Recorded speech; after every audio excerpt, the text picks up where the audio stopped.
अस्सलाम वालेकुम। अक्सर लोग पूछते हैं कि ATS क्या है, एप्लीकेशन ट्रैकिंग सिस्टम।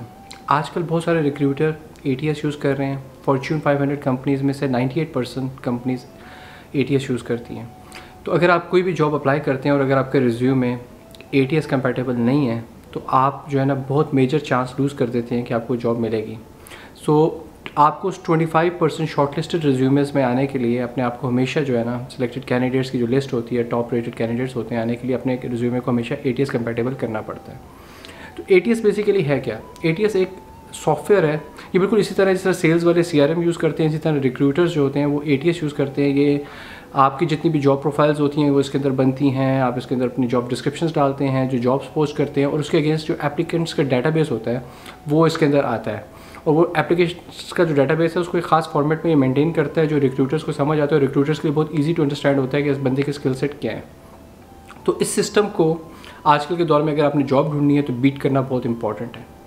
सपोज करें कि आपके पास आपने एक जॉब एडवर्टाइजमेंट देखी है जो कहती है कि is for a project manager, और उसकी रिक्वायरमेंट है कि वो Prince2 सर्टिफाइड होना चाहिए या PMP सर्टिफाइड होना चाहिए, और उसका 8 years एक्सपीरियंस होना चाहिए, और एप्लीकेशन प्रोजेक्ट मैनेजमेंट में उसका एक्सपीरियंस होना चाहिए।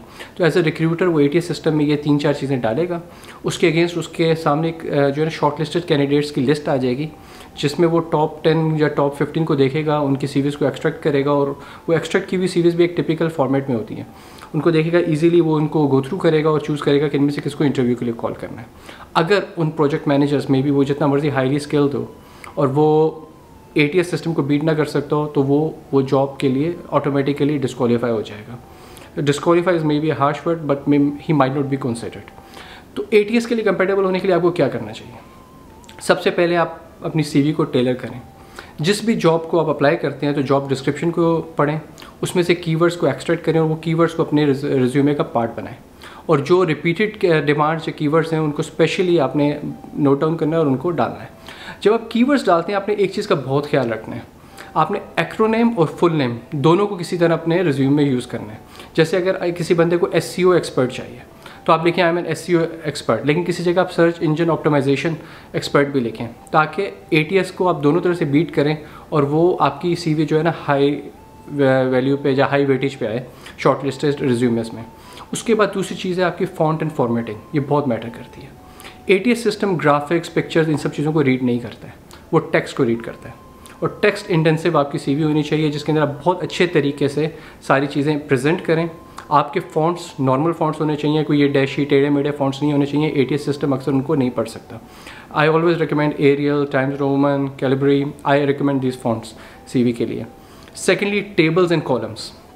ATS सिस्टम टेबल्स और कॉलम्स को भी रीड नहीं कर सकता, वो स्क्रैम्बल कर जाता है, और इस केस में आपके CV में से कई दफ़ा डाटा एक्सट्रैक्ट नहीं होता। तो अपनी CV के अंदर कॉलम्स और इन सब चीज़ों को भी अवॉइड करें। और यूज़ स्टैंडर्ड टर्म्स। जैसे आप लिखते हैं अपना एक्सपीरियंस, तो आप एक्सपीरियंस लिखें या वर्क हिस्ट्री लिखें। अगर आप इसकी जगह ये लिखें वेयर आई वॉज, और इस तरह के टर्म्स कई दफ़ा ATS इनसे भी डिसीव हो जाता है और आपकी रैंकिंग के चांस कम हो जाते हैं। तो ये जो आजकल एक दो फ्लैशी CVs और इनका ट्रेंड है, ATS सिस्टम उनको नहीं रीड कर सकता। तो प्लीज़ अपनी CV को सिंपल, टू द पॉइंट और बिल्कुल exactly as per the job description tailor करें।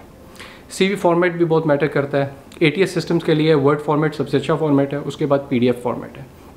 इमेजेस आर वेरी बैड, क्योंकि जब वो उसको रीड करके OCR करता है तो इमेज के अंदर बहुत सारा डाटा लॉस कर सकता है।